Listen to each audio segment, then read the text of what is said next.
پوچھ لیا یار تو بیٹی مسافر نہیں ہوتی، بیٹی تو مہرانی ہوتی ہے باپ کے گھر کی. اور بیٹی مطلب کیسے بتاؤں کہ دل کرتا ہے کہ بیٹی وہ صرف ہنسے، وہ روئے کبھی نہ.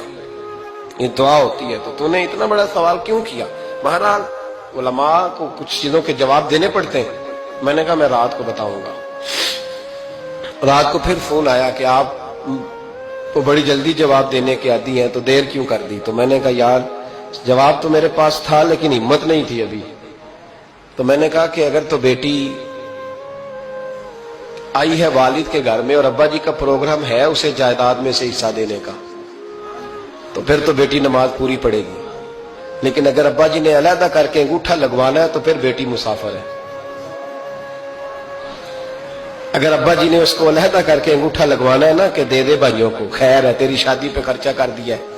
اگر ابا جی کے دل میں نے کہا یہ ابے سے فتویٰ پوچھ لو، اگر ابا جی کے دل میں چور ہے نا کہ بیٹی کو دینا کچھ نہیں تو پھر بیٹی نے نماز قصر پڑھنی ہے. اس لیے کہ پھر وہ وہاں حصے دار.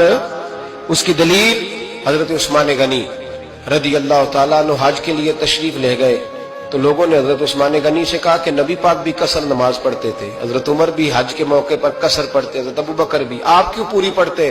فرمایا ان کا مکے میں گھر کوئی نہیں تھا، میرے تو پورے کے پورے باغ ہیں، تو میں یہاں مسافر نہیں ہوں، میں یہاں مقیم ہوں. تو اگر تو بیٹی کا حصہ بھی ہے ابا جی کے گھر میں تو پھر وہ نماز پوری پڑے گی. لیکن اگر ابا جی نے اللہ تعالیٰ خیر فرمائے بیٹوں کے حق میں فیصلہ سنا دیا ہے اور انہوں نے بیٹی سے کہہ دیا ہے کہ چھوڑ، جو بیٹیاں حصہ لیتی ہیں ان کے بھائی نہیں ملتے تو نہ ملے بھائی، کوئی حرج نہیں.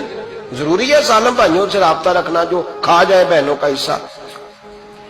والد ظالم ہے، ظالم ہے باپ، بیٹے کو حصہ دیتا ہے بیٹی کو نہیں دیتا. اور یہ 1.5 مربے والے جاگیردار کی بات نہیں کر رہا جس کا 4 مرلے کا مکان ہے، اس کی بیٹی کا بھی حصہ بنتا ہے. کیوں کھاتے ہیں بیٹیوں کا حصہ؟ ڈر نہیں آتا اللہ تعالیٰ سے؟ کیوں کھاتے ہیں لوگ بیٹیوں کا حصہ؟ جب اللہ رسول نے رکھا ہے تو کیوں کھا جاتے ہیں؟ اور پھر کہتے ہیں جناب بڑا پیار ہے بیٹی سے، رونے دھونے کے لیے پیار ہے.